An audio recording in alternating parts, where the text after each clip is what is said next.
No one ever walked out of Victor Moretti's mansion unnoticed. Not the guards, not the cooks, not the accountants who trembled every time they touched his money, and never the maid.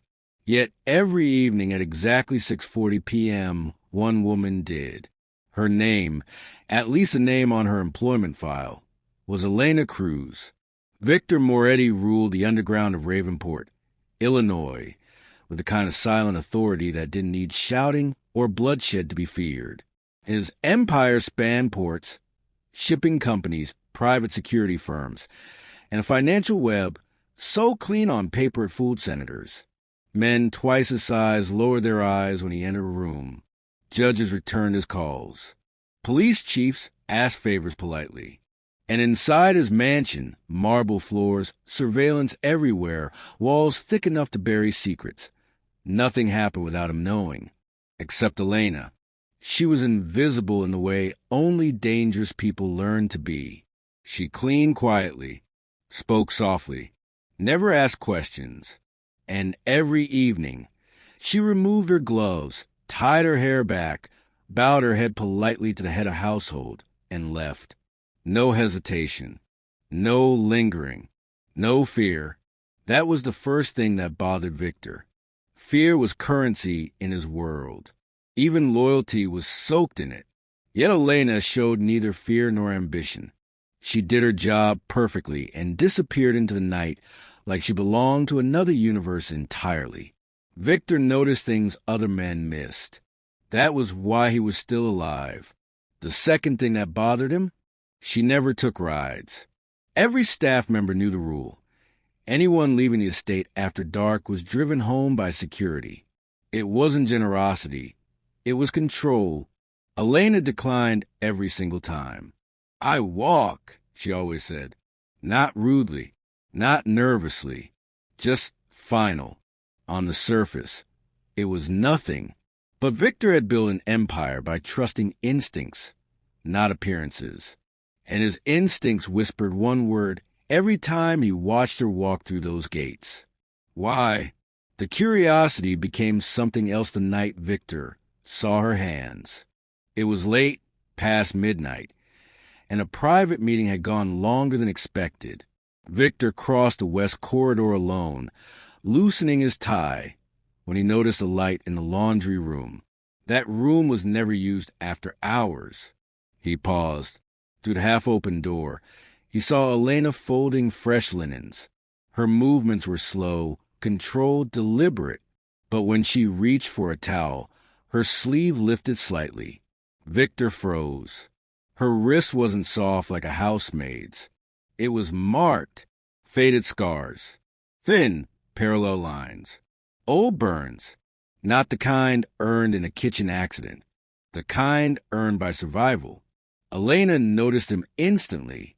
She didn't jump, didn't panic, didn't apologize. She simply lowered her sleeve and met his eyes. For half a second, something unguarded crossed her face. Not fear, resolve. "Mr. Moretti," she said calmly, "I was just finishing." Victor nodded slowly, his mind already racing. That night, he pulled her employment file himself. No social media presence, no emergency contacts, no recent address history beyond 6 months. Clean, too clean. He'd seen that kind of erasure before. Witnesses, runaways, people who didn't want to be found, or people hiding something worth killing for. The following week, Victor tested her. He changed schedules without notice, ordered late-night cleaning, left confidential documents in plain sight. Elena never glanced at them, never lingered, never slipped. But there was one thing she couldn't hide: exhaustion, dark circles under her eyes, slight tremor in her fingers when she thought no one was watching. She moved like someone carrying more weight than any job description could explain. Victor asked his head of security, Marcus, a single question: where does she go after work? Marcus checked surveillance. Cameras followed Elena from the mansion gates until the road bent into the city. After that, nothing. No transit cards. No rideshare records. No vehicle. She vanished. Marcus frowned. You want her followed? Victor didn't answer immediately. He stared out at the city's skyline glowing beyond bulletproof glass. In his world, following someone usually ended in broken bones or shallow graves. But this time felt different. Not yet, Victor said. I'll handle it. The night Victor Moretti followed his maid, he dressed like a ghost. No suit, no driver, no entourage, just a dark jacket, pulled low, and a car no one would recognize. At 6:40 p.m. sharp, Elena exited the mansion gates. Victor waited 10 seconds. Then he followed. She walked fast but not hurried, cutting through side streets, avoiding main roads. She crossed into neighborhoods far removed from luxury, brick apartments, flickering streetlights, corner stores with barred windows. This was not the path of someone afraid. This was the path of someone who knew exactly where they were going. Victor kept his distance. He watched her stop at a run-down convenience store. She bought bread, canned food, and baby formula. Baby formula. Victor's grip tightened on the steering wheel. She continued on foot for another 15 minutes before stopping in front of a crumbling apartment building. Paint peeled from the walls. Windows patched with plastic. A place Victor wouldn't allow his enemies to rot in. Elena unlocked the door and slipped inside. Victor parked across the street and waited. 10 minutes passed. Then the sound came. A baby's cry. Victor's chest tightened. He watched the second-floor window glow with light. A shadow moved behind the curtain. Elena, rocking something in her arms. This wasn't espionage. This wasn't betrayal. This was responsibility. And suddenly, Victor understood something terrifying. Elena wasn't hiding from him. She was hiding life itself from his world. But the story didn't end there, because Victor noticed something else. A car idling down the street. Lights off, engine running. Not his. Someone else was watching.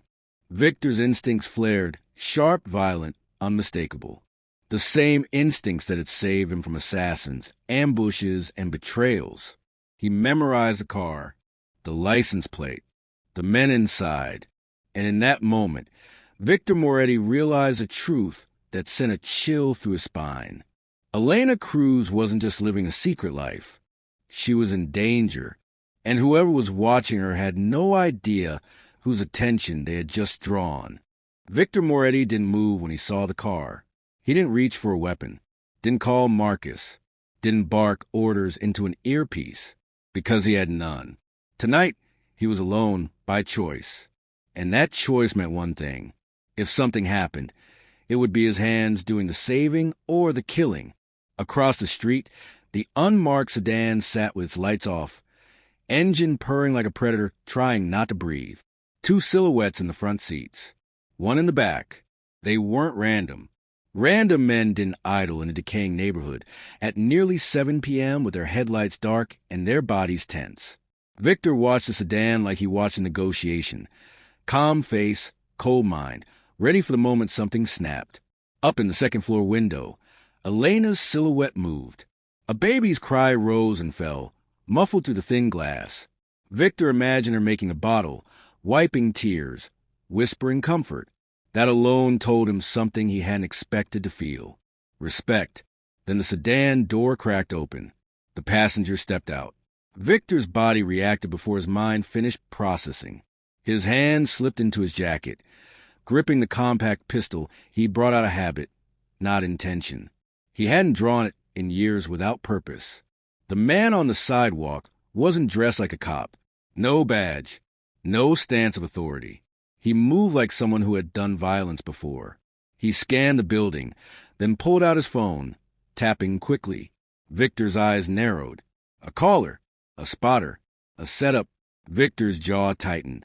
His life had taught him patterns the way other men learn prayers. This one was familiar.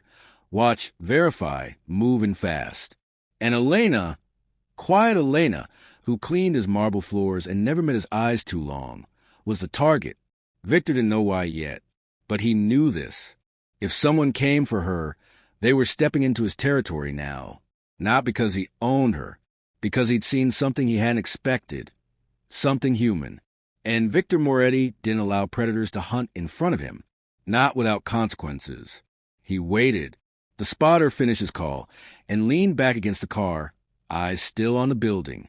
Victor turned off his engine. Silence wrapped around him. Time slowed. Then, from the far end of the street, a second vehicle appeared. Dark SUV, slow roll, tinted windows. Victor's throat went tight. That wasn't a patrol car. It moved with purpose. The kind of purpose that didn't involve paperwork. The SUV stopped 2 houses down from the apartment building. The driver stayed inside. The back door opened and another man stepped out. Taller, heavier, wearing a cap low over his face. The spotter nodded to him. They were a team. Victor stared at them, anger rising like a slow flame. Not wild, controlled. The type of anger that had built his empire and ended other men's careers. Permanently. Elena was upstairs. A baby was upstairs. Victor's mind ran through options the way he ran numbers. Quick, clean, final. He could walk over, pistol out, end this in 10 seconds. But that would make noise. Noise brought attention. Attention brought police. Police brought heat. And heat was the one thing Victor Moretti never allowed near his operation. So, he did what he always did. He gathered information. Victor slipped out of the car and melted into the shadows between parked vehicles. He moved like a man who'd spent his whole life learning how to be unseen when it mattered. He got close enough to hear them. The spotter spoke first, voice low. "You sure it's her?" The heavy man nodded. "She's the one. Same face. Same walk." Spotter. "And she's at the kid?" Heavy man. "Yeah. If the kid's there, that means he's alive." Victor's stomach tightened. Alive. So Elena wasn't hiding from poverty. She was hiding someone. Or something. The heavy man glanced toward the building again. "We going clean. Grab what we need. No hero stuff." Spotter's laugh was sharp. "A maid in a dump like this? She ain't a hero." Victor's knuckles tightened. He kept listening. "Heavy man. Boss wants proof first. No mistakes. We ain't dragging a wrong woman into this." Spotter. "You still think she's connected to Moretti?" Heavy man shrugged. "That's what we're finding out." Victor felt ice slide down his spine. They said his name like it was a rumor, like it was a question. That meant Elena had become a thread in a larger web, a web that now touched Victor directly. And anyone touching his world without permission didn't stay alive long. The SUV driver stepped out now, joining them. He was a calm one, quiet, deliberate. He said only 3 words. "We wait 10. Victor blinked. "Wait 10? 10 minutes? For what? Elena to come back out? Someone else to arrive?" Victor's mind caught a detail. The convenience store. The baby formula. The food. Elena was supporting a child. But the men said he was alive. Not the baby. Someone else. Someone hidden.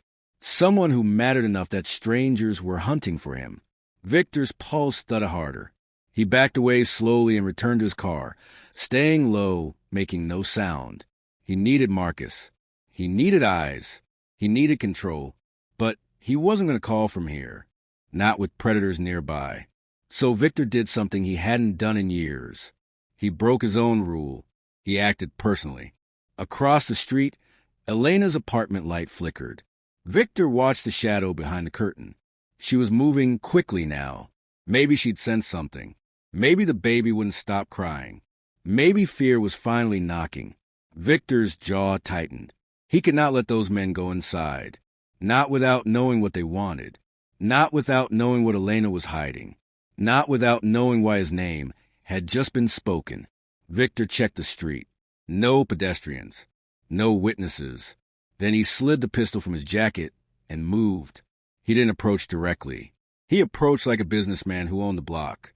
He stepped into the dim streetlight near the SUV, letting them see him. The spotter stiffened instantly. The heavy man turned, eyes narrowing. The driver's posture change, alert, calculating. Victor raised one hand calmly. "Evening," he said, voice smooth as expensive whiskey. All three men froze, because they recognized him, not from TV, not from newspapers, but from the kind of whispered fear that traveled through criminal networks faster than fire. The spotter swallowed hard. "Mr. Moretti?" Victor smiled slightly, but there was no warmth in it. "You boys lost?" he asked. The heavy man tried to steady himself. "Just waiting on someone." Victor glanced at the apartment building, then back. "That's so." Driver cleared his throat. "We didn't mean any disrespect." Victor took a slow step forward. Every inch of him radiated controlled dominance. No shouting, no threats, just the kind of presence that made men remember their place. "You're parked on a street you don't belong to," Victor said softly, "watching a building you don't own." The spotter looked like he wanted to disappear. The heavy man tried to hold his ground. "It's not personal." Victor's smile vanished. "In my city," Victor said, "everything is personal." The driver quickly spoke again. "We're leaving?" Victor nodded once. "Good." But as the men started to move, Victor spoke again, quiet. "Cutting. Before you go, who sent you?" The heavy man hesitated too long. Victor's pistol rose from his jacket, like it had been there the whole time. He didn't aim at the heavy man's head. He aimed at his knee. A message. A choice. Victor's voice dropped colder. "Answer," he said. Silence. The streetlight buzzed overhead. Then the heavy man exhaled. "Defeated. Calderon," he muttered. Victor's eyes sharpened. Rafael Calderon. A name Victor hadn't heard in years. A rival syndicate figure who'd once tried to take Victor's shipping lanes and ended up losing half his crew in a single night. Calderon should have learned. Apparently, he hadn't. Victor lowered the gun slowly. "Get out of my city," Victor said, "and tell Calderon something for me." The heavy man swallowed. "What?" Victor leaned closer, voice a whisper meant to haunt. "If he wants to ask questions about my house, he can ask me." Then Victor stepped back and waved them away like they were nothing. They scrambled into their vehicles and pulled off fast. Too fast for men trying to look calm. Victor stood alone in the street, watching their taillights vanish. His heart was steady, but his mind was on fire. Calderon, Elena, a baby, someone alive. Proof. Victor looked up at Elena's window again. The curtain shifted. For the first time, Elena stared down at him directly. Even from this distance, Victor could feel it. She had seen him, and she knew what it meant. She didn't wave, didn't smile. She simply stepped back from the curtain like a woman who had just realized her hiding place was no longer invisible. Victor returned to his car, jaw clenched. He didn't drive away immediately. He sat there, staring at the building, because now the real question wasn't where Elena went after work. The real question was, what kind of secret could wake Rafael Calderon from the dead past and bring hunters to a maid's door? And even worse, why did that secret now have Victor Moretti's attention? 15 minutes passed. The street remained quiet. No more cars. No footsteps. Victor waited until he was sure they were gone. Then he got out again and crossed the street. He climbed the stairs of Elena's building slowly, each step echoing in the stale hallway. The air smelled like old paint and cheap cooking oil, the kind of place Victor hadn't stepped into since he was a boy. He reached her door. He didn't knock loudly. Just once. Soft. The baby cried again. A pause. Then the sound of a lock turning. The door opened a crack. Elena's face appeared in the narrow gap, eyes wide but controlled. No makeup. Hair messy. A baby's blanket visible behind her shoulder. And fear, real fear, finally present but not for herself, for what she carried. "What are you doing here?" she whispered. Victor met her gaze. "I could ask you the same thing," he replied softly. Elena's jaw tightened. Then she opened the door wider, not because she trusted him, but because she had no other choice. Victor stepped inside, and the moment he crossed her threshold, his world shifted, because the apartment wasn't just poor. It was fortified. Furniture moved to block windows. Extra locks on the door. A small camera taped in the corner of the room. Elena wasn't living. She was hiding. Victor's eyes locked on the baby's crib in the corner. Then he saw the second bed behind a hanging sheet. A shadow moved. A man's voice, weak, rough, barely alive, spoke from behind the sheet.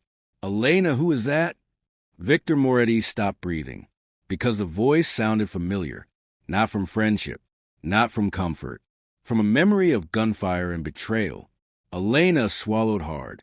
Her voice cracked for the first time. "It's him," she whispered. Victor's gaze hardened. "Who?" he demanded. Elena's eyes filled with something raw, guilt, fear, urgency. Then she said the name that turned Victor's blood to ice. Adrian Calderon. Victor Moretti didn't move. He didn't speak. He didn't reach for his gun. He simply stood there, staring at the thin sheet hanging across the small apartment like a curtain separating two worlds. Behind it, a man coughed, a dry, broken sound that came from lungs that had tasted blood and smoke and nearly failed at both. Adrian Calderon. That name hadn't existed in Victor's world for 5 years. 5 years since the docks on the south side burned. 5 years since gunfire echoed across the water. 5 years since Adrian Calderon, Rafael Calderon's younger brother and presumed heir, was dragged out of a warehouse with 2 bullets in his chest and thrown into the river as proof that the Calderon bloodline had ended. Victor had watched the body sink, or so he believed. Elena stood frozen near the door, one arm instinctively angled toward the crib, the other clenched at her side like she was bracing for impact. The baby whimpered softly. Victor finally spoke, his voice low, dangerous in its calm. "That's not possible." The sheet shifted. A pale hand appeared, gripping the edge for support. Then a face emerged, gaunt, scarred, unmistakable. Adrian Calderon was alive. Older, thinner, but alive. His eyes met Victor's, and something like bitter amusement crossed his face. "Guess I owe the river an apology," Adrian rasped. Victor's jaw tightened so hard it ached. "You should be dead," Victor said flatly. Adrian nodded weakly. "Yeah, so I've been told." Victor turned slowly to Elena. "Explain," he said. Not a question, a command. Elena's breath trembled as she stepped forward, placing herself between Victor and the sheet like a shield. "I didn't know who he was at first," she said quickly. "I swear." Victor's eyes never left her. "Keep talking." Her voice steadied as if she'd practiced this moment 1,000 times in her head. 6 months ago, I was working night shifts at a private care facility outside Davenport. Off-the-books patients. Cash only. No questions asked. Victor already understood. Those places didn't heal people. They hid them. "He came in unconscious," Elena continued. "Gunshot wounds. Severe infection. The doctors said he wouldn't last a night." Adrian coughed softly behind her. Elena swallowed. "But he did." Victor's mind raced backward, reconstructing timelines, betrayals, lies. Rafael Calderon had mourned his brother publicly, sworn revenge privately, pulled back operations like a man licking his wounds. All performance. Because if Adrian had survived, then Calderon had never truly lost. "Why didn't you report him?" Victor asked. Elena met his gaze without flinching. "Because someone already tried to kill him, and they weren't finished." Victor's eyes narrowed. "That wasn't your call." Elena's voice broke, just once. "They would have killed the baby, too." Silence fell heavy. Victor glanced toward the crib. A tiny chest rose and fell under a worn blanket. "Whose child?" Victor asked. Adrian answered this time, voice hoarse but firm. "Mine." Victor turned back slowly. "That complicates things," Victor said. Adrian laughed weakly, then winced. "Yeah, I figured." Victor walked deeper into the apartment, taking in every detail with a strategist's eye. The reinforced door, the hidden camera, the careful lack of digital footprint. Elena hadn't just saved a man. She dismantled her entire life to protect him. "You disappeared," Victor said to Adrian. "Your brother told the world you were dead." Adrian nodded. He believed it too. At first. Victor stiffened. At first, Adrian leaned back against the wall, eyes dark. Raphael ordered the hit. The room seemed to shrink. Victor felt a flicker of something rare. Surprise. You're lying, Victor said quietly. Adrian shook his head. No, he wanted the throne faster. I was in the way. Elena clenched her fists. He tried to finish the job when he found us, she said. That's who those men were tonight. Victor exhaled slowly through his nose. Everything snapped into place. The surveillance, the spotters, the need for proof. Raphael Calderon wasn't hunting Victor. He was hunting his brother. And Elena was the collateral damage. Victor turned back to Adrian. Why stay hidden? Victor asked, Why not come to me? Adrian's laugh was hollow. Because I didn't know if you were part of it. That landed harder than a punch. Victor stared at him. Someone put 2 bullets in you and dumped you in my river, Adrian continued. You and Raphael were enemies. I didn't know who betrayed me. Victor's expression darkened. That betrayal wasn't mine. I know, Adrian said quietly. I know now. The baby stirred again, letting out a soft cry. Elena rushed to the crib, lifting the child and holding him close. Her movements were gentle, practiced, fiercely protective. Victor watched her, not as a boss, not as a criminal, but as a man witnessing loyalty in its purest form. You could have walked away, Victor said. Elena looked up at him, eyes wet but steady. So could you, she replied. That hit deeper than she knew. Victor turned away, pacing slowly. This was bigger than compassion. This was politics. If Raphael Calderon learned that Adrian was alive, and under Victor Moretti's roof, no less, it would be an act of war. And if Victor handed Adrian over, he would lose something he hadn't realized he still had, honor. Victor stopped pacing. He made his decision. You can't stay here, Victor said. Elena's face fell. Adrian closed his eyes. Victor raised a hand before they could speak. Because this place is already compromised, Victor continued. They know the neighborhood. They'll be back. Elena swallowed. Then where do we go? Victor met her gaze. To a place no one would ever think to look. An hour later, they moved.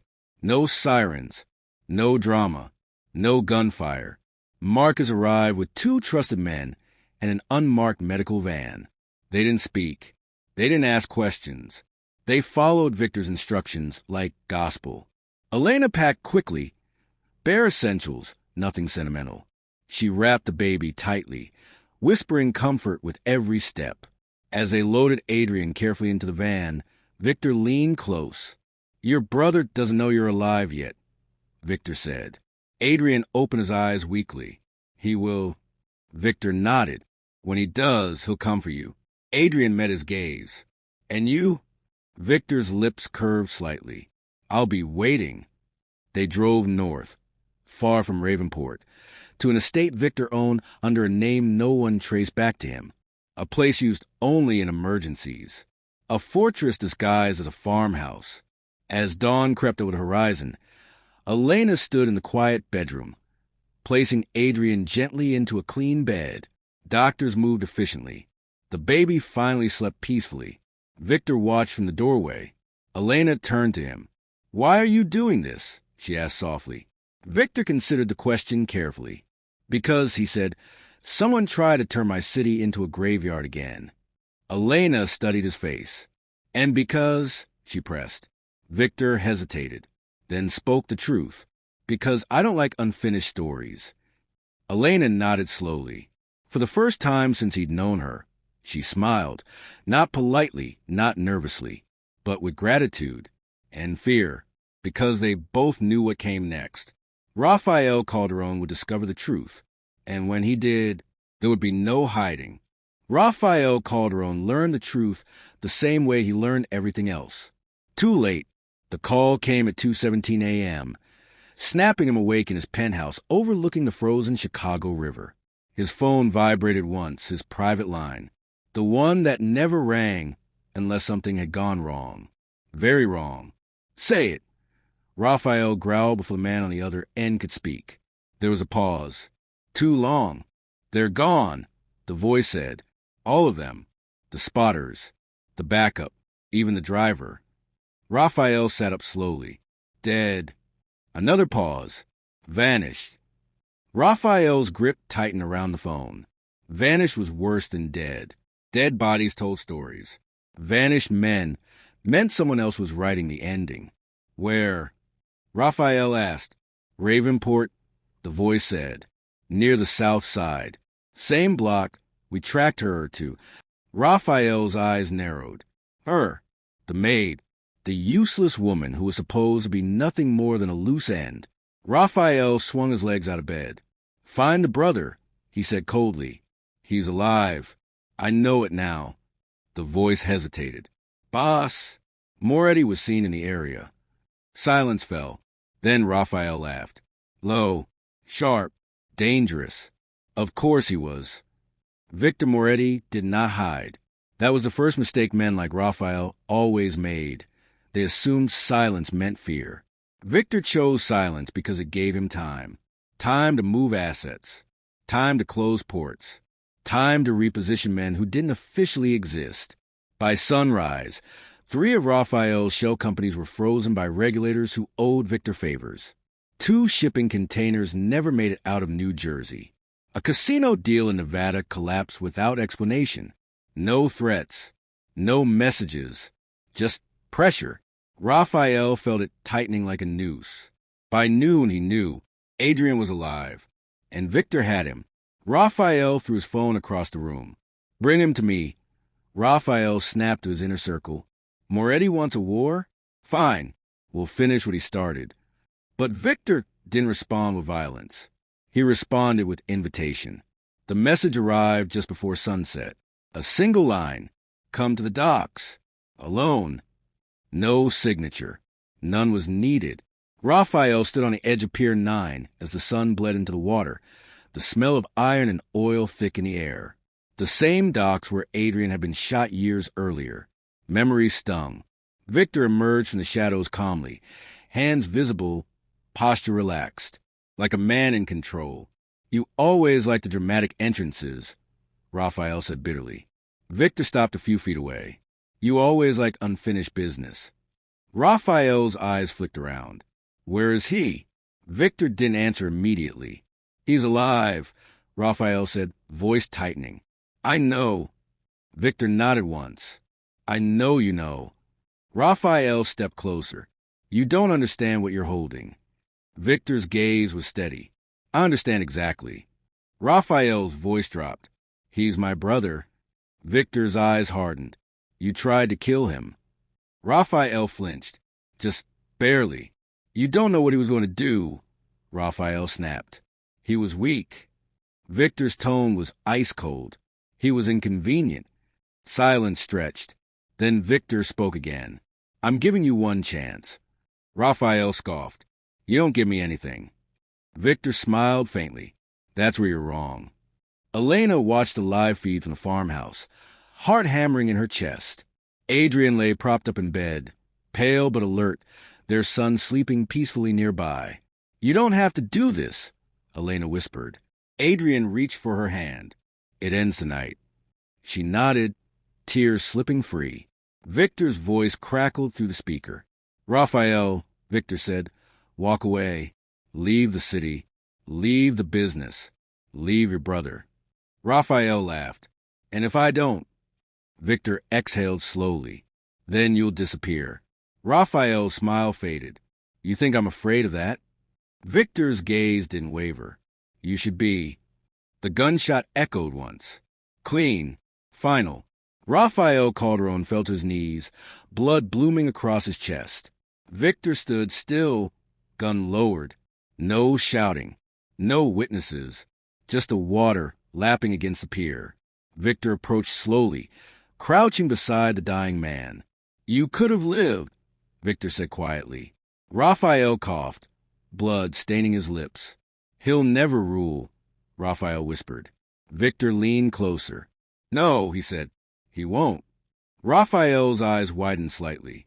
Victor continued softly. But his son will. Raphael's breath hitched. then stopped.